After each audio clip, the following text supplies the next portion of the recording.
Bu, nglerek Mbak Tri Hastuti Retnowati. Aja nganti ditinggalke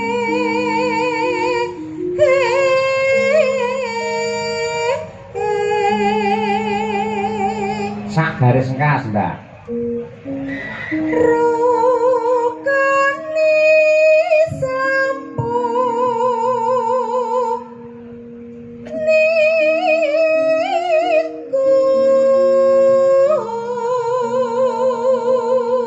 Nglerek Mbak Mira Kirana.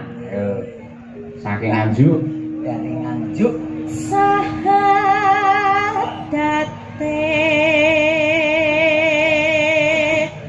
kang angka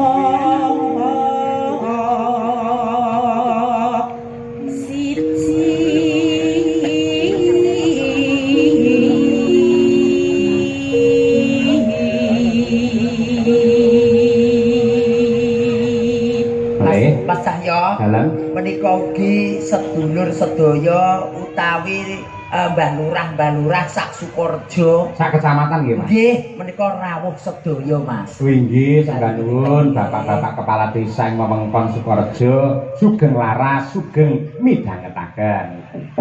Nah, sak garis kan, Mbak. kang angka loro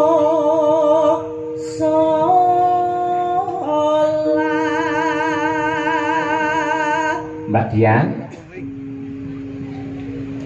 dene kang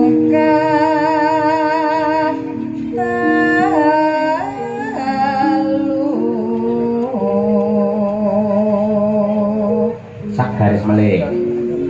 Ramadan nindake poso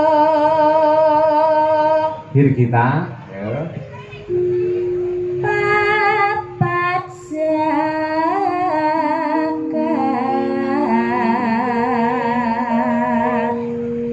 ping 5 ngibadah haji. enggak pas iki. Terakhir Winong Nawangse. Ngedum iso pas ini wangel. Nggih. Ngerti wonten luar biasa kados Mbah Lurah Pak Soni. Iya. Pokoke lek ngedum ki ora tau cecet. Lah nggih to, Mas. Pokoke arep pira-pira ya tetep didum padha. Leres. Ya. Rukun Islam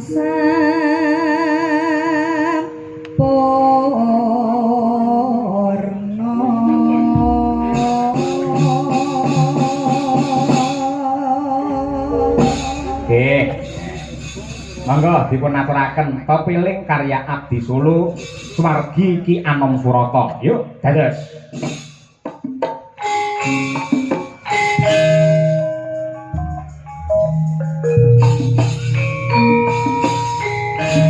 Mbak Mira dan juga Mbak Dian Munasiro.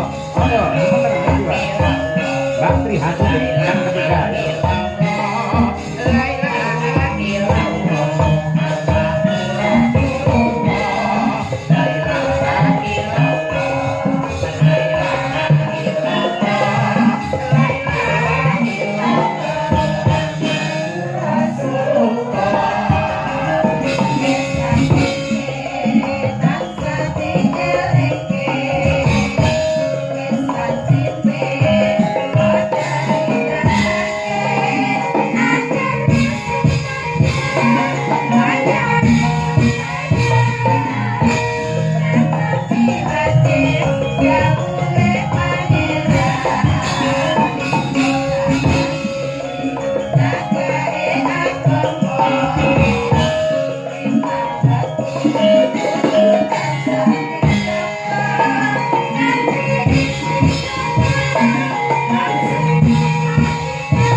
kasih Mbak Tuti, Mbak Mira, Mbak Dian Munasiro. Kepeling Mas, nggih alhamdulillah. Menika ugi anu Mas Gareng kula aturaken dumateng Bapak Kyai, Ibu Nyai Pondok Pesantren sewilayah Ponorogo. Wabil khusus ing Pondok Wali Songo Ngabar. Mbah Kyai Ihsan, Mbah Kyai Wahid ing sampun momong putune Brahma Kesawa. Lan sedaya kemawon para pengasuhipun nggih ngoten nggih. Niki Mbak Elisa karo Mbak Birgita yo. Nggih, Mbak Elisa Mbak Gubuk Birgita. Asmara. Gubuk Asmara. Nggih, nyambut gawe niku lek teng Ponorogo Mas.